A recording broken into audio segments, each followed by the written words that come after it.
Benvenuto in Esercita l'italiano con le storie.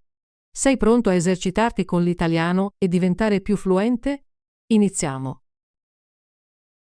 Un uomo povero aveva così tanti figli che aveva già chiesto a tutti quelli che conosceva di diventare padrini. Quando nacque un altro bambino, non aveva più nessuno da invitare. Non sapeva cosa fare, così si sdraiò e si addormentò. Nel sogno gli fu detto di andare fuori dal cancello e chiedere alla prima persona che incontrava di essere il padrino. Quando si svegliò, decise di seguire il suo sogno. Uscì e chiese alla prima persona che passò di diventare padrino. Lo sconosciuto gli diede un piccolo bicchiere d'acqua e disse: «Questa acqua è speciale. Puoi usarla per guarire i malati, ma devi vedere dove si trova la morte. Se è vicino alla testa del paziente, dagli un po' di acqua e si riprenderà. Ma se la morte è ai piedi del paziente, non servirà a nulla, perché il malato deve morire». Da quel momento, l'uomo riuscì sempre a capire se un paziente poteva essere salvato o meno. Divenne famoso per la sua abilità e guadagnò molti soldi. Un giorno, fu chiamato ad aiutare il figlio di un re. Quando entrò nella stanza, vide la morte vicino alla testa del bambino. Così usò l'acqua e curò il bambino.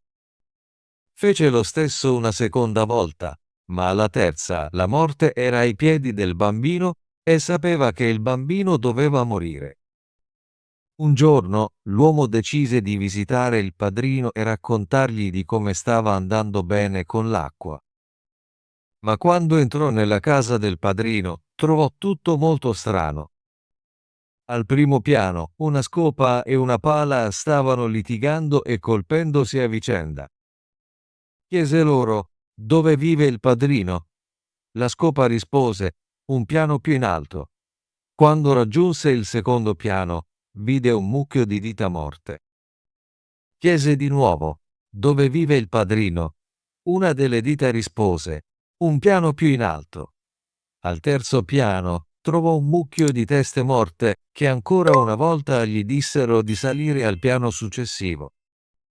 Al quarto piano vide pesci che cucinavano in padelle, sfrigolando e friggendosi. Anche loro dissero: «Un piano più in alto». Infine, quando salì al quinto piano, si trovò davanti a una porta e sbirciò attraverso il buco della serratura. Dentro vide il padrino, che aveva lunghi corna.